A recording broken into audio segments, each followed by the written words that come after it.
Hey you guys, so this is one of my favorite stretches for the shoulder. I call it the 5-point stretch, 5-point trigger point stretch for the shoulder. So there's 5 areas on the shoulder that typically get really tight and cause tension in the shoulders, in the upper trap, in the back, and muscles that attach the neck, so this eventually the neck also gets tight. So these exercises or these specific trigger point areas help with decreasing that tension buildup in the area. The first one is going to be right here in the front of the shoulder. Okay, so it's going to be, you feel for that shoulder bone right here and you go right on the inside of that. So this is going to be in the front.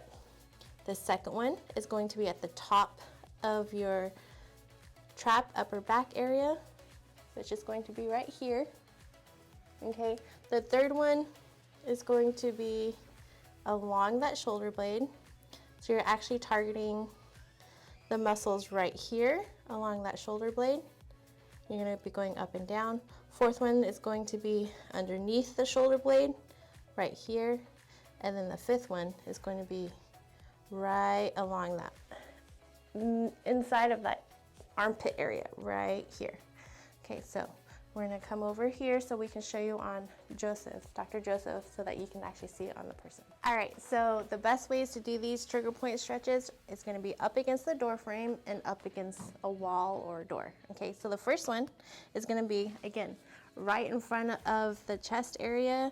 Find that shoulder bone and go on the inside, so it's going to be right there.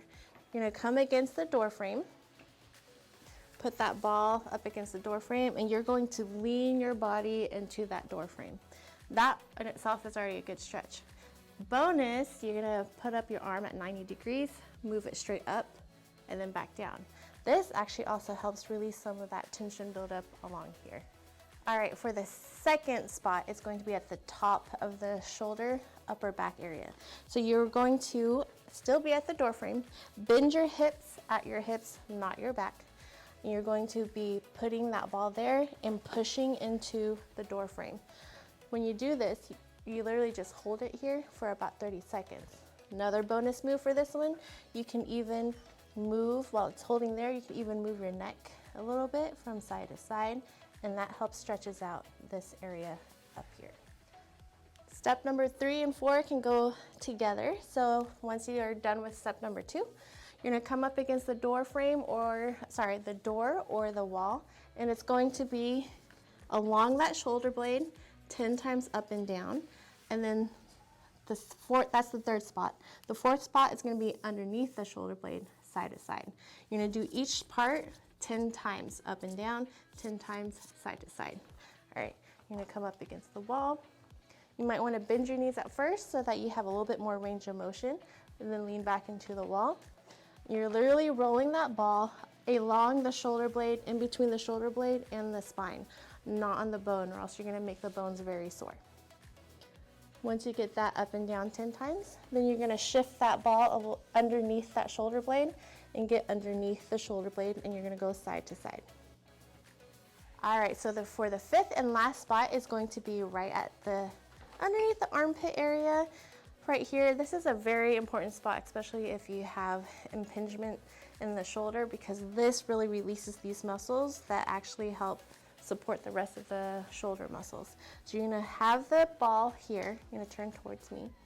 It's gonna be up against the wall or the door, and you're just gonna hold it there. You can slightly move back and forth a little bit, but as you hold it there, you should feel it. It doesn't take that much pressure. To increase that stretch, you're gonna bring your arm and stretch it across your chest. So it should be right along that area. So when you do these shoulder exercises, some people will feel discomfort, but it's the hurt so good pain. If you feel that, it's totally okay. If it's painful to the point where it's not comfortable, then don't do these stretches. Don't forget to subscribe to our page so you don't miss any of these awesome stretches, these videos.